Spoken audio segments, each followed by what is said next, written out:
Hey, welcome back. Today's standing pose is chair pose, and it is part of a beginner series of standing poses where you don't need a mat and you don't need props. So let's get started. All right, so hopefully you have already been working on your mountain pose, so this is coming right out of that pose. You can have your feet hip distance apart or together. Again, generally it's a little bit easier to start with hip distance apart.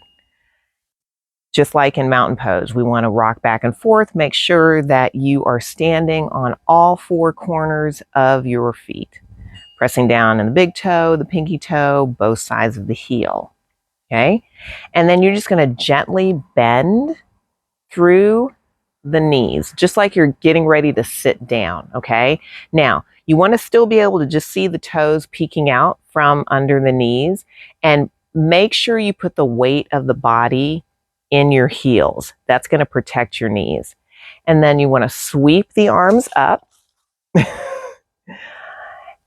and make sure that your arms are in line with your torso. So not coming forward, not behind you. And just like in mountain pose, I'm going to move over. Roll the shoulders back and down. And that way you get those nice relaxed shoulders. They're not up here by your ears, but bring them down, relax, lengthen through the spine. Now, again, just like we did yesterday, you want to make sure that when you're lengthening back and lengthening up, you're not sticking your butt out. Okay, nice length in the spine here. You don't need to tuck it under. Nice length here, weight in the heels. Okay, so let's try that again. As a beginner, I would encourage you to hold it for maybe 10 inhales. Again, maybe 30 seconds, making your way up to a minute, taking breaks between 2 or 3 chair poses. But just listen to your body. You don't want to overdo it. The benefits are, and I'm sure you probably feel this already from the burning, strengthening the thighs and getting a nice stretch through the back and the shoulders. Okay, so we're just going to hold here. You always want to bring it back to the breath. So taking a nice deep inhale through the nose. You can exhale through the nose or the mouth, whatever feels good. You can close your eyes. And then standing up, if you want to kind of shake it out a little bit. Now, the precautions for this pose, if you have any issues in your knees, your hips, or your back, then you want to be really careful doing this position.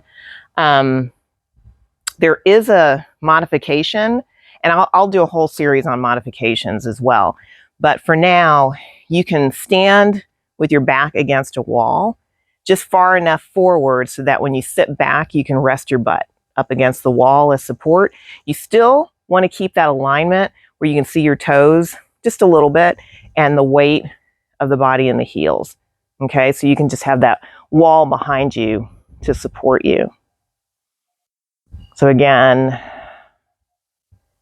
breathing, nice length in the spine.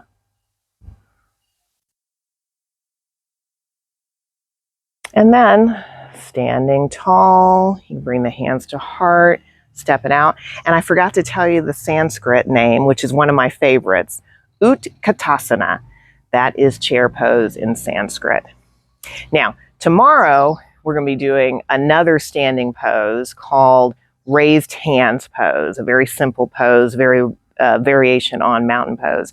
But today, just get comfortable in your chair pose. Again, if you need that wall, feel free, sit back, get comfortable, enjoy the burn, and I will see you tomorrow. Have a good one. Namaste.